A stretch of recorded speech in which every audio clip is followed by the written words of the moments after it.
ये शब्द तो अपने आप में बहुत पीड़ादायक थे, अपमान करने वाले थे। बाबा साहब अम्बेडकर का अपमान करने वाले शब्द थे। लेकिन जिस लहजे में उन्होंने कहा, जो टोन थी उनकी कहने की, ऐसे लग रहा था जैसे अंदर से उनमें नफरत भरी पड़ी है। जैसे कहते हैं ना हम, कई बार हमारे कहने के लहजे में पता चल जाता है आदमी मजाक में बोल रहा है कि व्यंग्य कर रहा है कि दुख से बोल रहा है। लहजे में, उनके लहजे से लग रहा था कितनी नफरत करते हैं वो बाबा साहब अम्बेडकर से। एक बार मेरे को लगा शायद मुंह से निकल गया होगा, लेकिन अगले दिन प्रधानमंत्री मोदी जी ने बयान देके उनका समर्थन किया। अमित शाह जी का, जो अमित शाह ने पिछले दिन बोला संसद में, मोदी जी कह देते भाई ये जो बोला मैं इससे सहमत नहीं हूं, चलो हम मान लेते। हमें लगता भाई अमित शाह के मुंह से निकल गया होगा।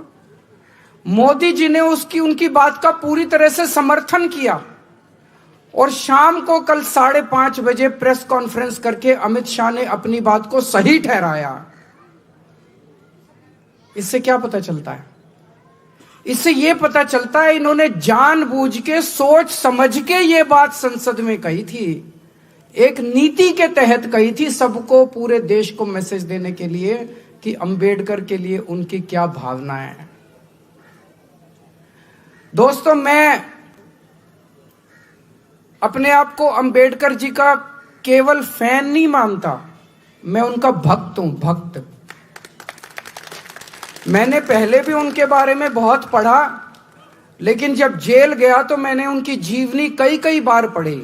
उनका जीवन पढ़ने से बहुत प्रेरणा मिलती है। जितना संघर्ष उन्होंने किया ना, मुझे नहीं लगता बहुत कम लोग हैं जिन्होंने जिंदगी में इतना संघर्ष करके, और एक मामूली सा आदमी कहां पहुंच गया, कितनी ऊंचाइयों पे पहुंच गया कि कोलंबिया यूनिवर्सिटी में ने अभी उनको पूरी सदी का सबसे बड़ा विद्वान घोषित किया। अमेरिका की यूनिवर्सिटी ने, कि पिछले 100 साल में ऐसा विद्वान नहीं हुआ, इतना बड़ा उनको तमगा दिया है। पूरी दुनिया में उन्होंने नाम रोशन किया है। ऐसे व्यक्ति का इन लोगों ने अपमान किया। हम लोगों ने आम आदमी पार्टी में बाबा साहब अम्बेडकर की, हम 2 महानुभावों को अपना आदर्श मानते हैं आम आदमी पार्टी में, बाबा साहब अम्बेडकर और भगत सिंह। ऐसा नहीं कि हम दूसरों को आदर्श नहीं मानते।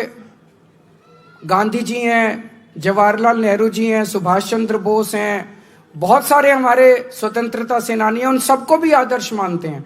लेकिन इन 2 को सबसे ज्यादा मानते हैं हम, बाबा साहब अम्बेडकर और भगत सिंह। तो हमने दिल्ली सरकार में और पंजाब सरकार में आदेश पारित कर दिया है कि हर दफ्तर के अंदर इन दोनों की तस्वीर लगाई जाएगी। मेरी तस्वीर नहीं लगाई जाती। आप किसी सरकार में चले जाओ, उस सरकार में उसके मुख्यमंत्री की तस्वीर लगती है हर दफ्तर में। आप केंद्र सरकार में किसी दफ्तर में चले जाओ, वहां पे मोदी जी की और राष्ट्रपति जी की तस्वीर मिलेगी। दिल्ली सरकार के दफ्तर में केजरीवाल की या आतिशी जी की तस्वीर नहीं मिलेगी, वहां पे बाबा साहब अम्बेडकर की और भगत सिंह की तस्वीर मिलेगी आपको।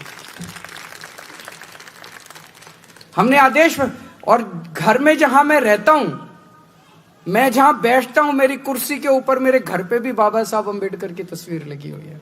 इतना मानते हैं हम उनको। दिल्ली सरकार के सारे स्कूलों में, जैसे मैंने कहा ना, मेरे को प्रेरणा मिलती है उनके जीवन से।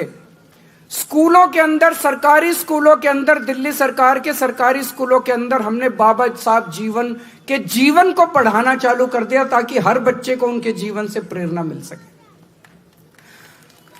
बाबा साहब अम्बेडकर क्या कहते थे? सबसे ज्यादा उन्होंने तवज्जो दी शिक्षा को। उन्होंने बार बार बोला, समाज के लोगों को बोला कि अपने बच्चों को पढ़ाओ, अच्छी शिक्षा दो, तभी समाज आगे बढ़ेगा। बोला था कि नहीं बोला था? आज सबसे ज्यादा तवज्जो हमने शिक्षा को दी है। दिल्ली के सरकारी स्कूल इतने अच्छे कर दिए कि अब मेरे दलित समाज के, मेरे वंचित लोग, मेरे पिछड़े लोग, आज उनके बच्चे डॉक्टर बन रहे हैं, इंजीनियर बन रहे हैं और बड़े बड़े 12वीं क्लास तक मैंने शिक्षा फ्री कर दी। उसके बाद जब हमारे समाज में भी बच्चे बहुत इंटेलिजेंट हैं, लेकिन वो कंपटीशन के पेपर नहीं दे सकते थे, क्योंकि कंपटीशन के पेपर देने के लिए बहुत सारी फीस चाहिए होती है। तो हमने कह दिया भाई जो कोचिंग की फीस है वो सारी फीस दिल्ली सरकार देगी, आप अपने बच्चे का एडमिशन करा दो और सारी फीस हम, जय भीम योजना हमने दिल्ली के अंदर लागू करी। तो मेरी भावना बहुत बुरी तरह से मैं पीड़ित हुआ जब मैंने अमित शाह जी के स्टेटमेंट को सुना, और मैं समझता हूं मेरे जैसे करोड़ों करोड़ों लोग हैं जिनको पीड़ा पहुंची होगी। पीड़ा पहुंची कि नहीं पहुंची, सबको दुख हुआ, किस किस को दुख हुआ उनका, अमित शाह जी का बहुत दुख हुआ सब लोगों को वो स्टेटमेंट। वो कहते हैं कि इतना भगवान का नाम लोगे तो 7 जन्म में स्वर्ग मिल जाएगा। मैं उनको कहना चाहता हूं, बाबा साहब अंबेडकर आधुनिक भारत के भगवान से कम नहीं है, आधुनिक भारत के भगवान है वो। मुझे नहीं पता मरने के बाद स्वर्ग मिलता है कि नहीं मिलता, लेकिन जैसा भी संजय सिंह जी ने कहा कि अगर बाबा साहब अंबेडकर नहीं होते और बाबा साहब अंबेडकर ने यह संविधान नहीं बनाया होता, तो भाई साहब आज इस देश के अंदर दलितों का, वंचितों का, पिछड़े लोगों का जीना मुश्किल हो जाता।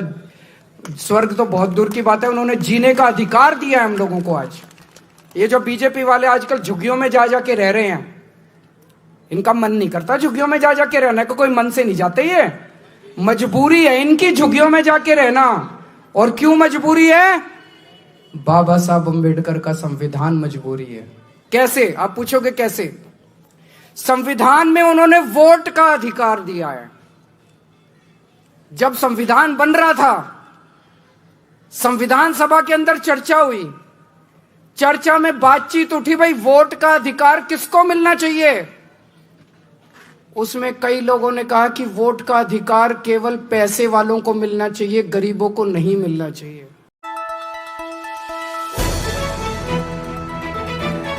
দ্য নিউজল্যান্ডছ অবিরত তথ্যানুসন্ধান, আপোনাৰ সেৱাত খবৰ সন্ধান। দ্য নিউজল্যান্ডছ।